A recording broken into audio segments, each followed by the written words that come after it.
What's going on, y'all? It's Big Facts again, coming at you with another video. So as you guys have already seen the news, Turkey has now made efforts into invading Libya.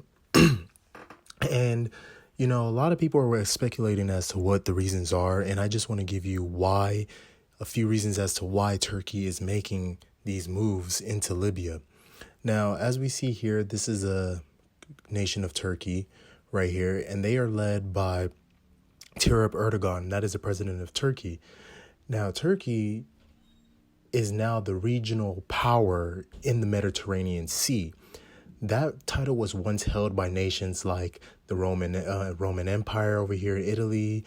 The Greeks once held that, even Egypt at a time, to control the delta, the Nile River Delta. But now, due in more recent times and the strengthening of their military, as well as their once, not now, but their once economic prosperous times, Turkey took over that mantle as the leader of the Mediterranean Sea. And anybody who dominates the Mediterranean, it will definitely dominate interest in Egypt on the Nile River Delta. You would definitely have influence over the Suez Canal, which definitely is another transport of goods linking Europe to the Far East. So Turkey definitely wants to continue to hold that dominant presence in the Mediterranean Sea.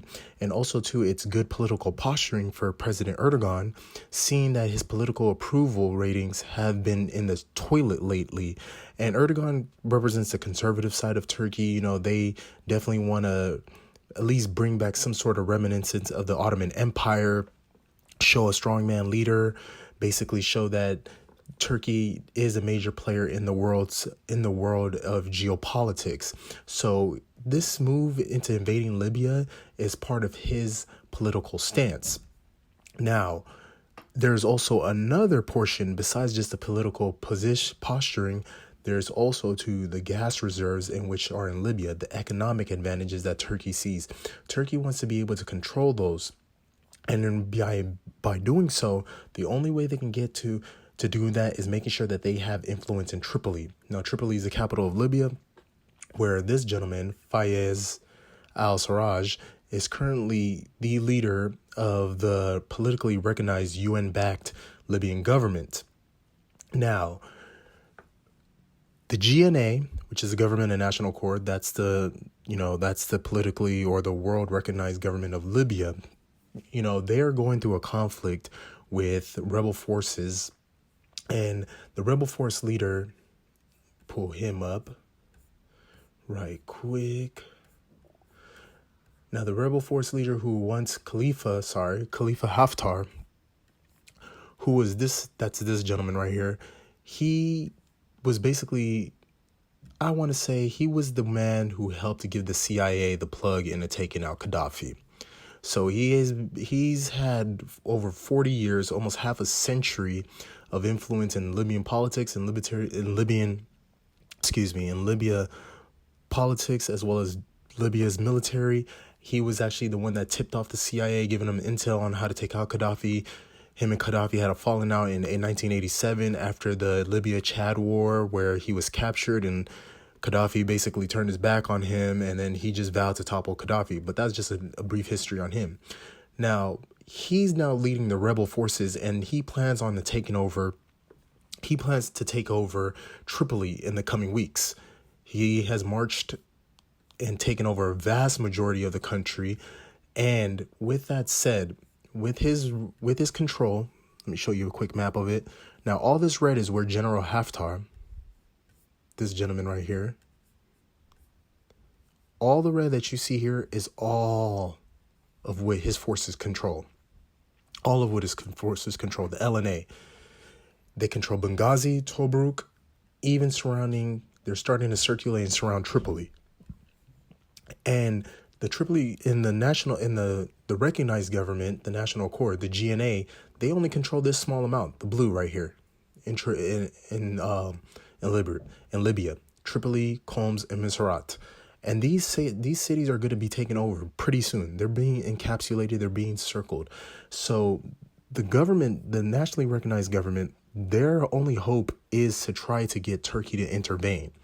Now, Turkey, obviously, their currency's in the toilet. They've been suffering. They're not in any financial fit way to at least step into a major conflict. So one may ask the question, why are they doing this? And like I said, it's just to control the gas reserves and just for political posturing for President Tayyip Erdogan. Now, going back to this map here, if Erdogan were to establish his forces here in Libya and take over that, then you definitely going to see an intervention by Egypt, because General Haftar is being backed by the Egyptians and the UAE. Now, the Egyptians, like I said, are in a very vulnerable state. They have an increasing growing population. Cairo by 2050 is estimated to have over 40 million people. And to put that in a context, 40 million people, that's like this city right here, Cairo, having the whole state of California, the whole population of California being in this city, Cairo, by 2050. That's what they're estimating. Now, they've developed a new Cairo city right here, where government officials will definitely, parliament and the business district will now move themselves out from Cairo and into the new Cairo city. So Egypt right now is in a very, I want to say, in a very fragile time. One, they're putting all their economic investments and all their money and everything towards the development of New Cairo city, basically alleviating the stress from Cairo. Because when you look at Egypt's whole population revolves around the Nile River. All of this revolves around the Nile River.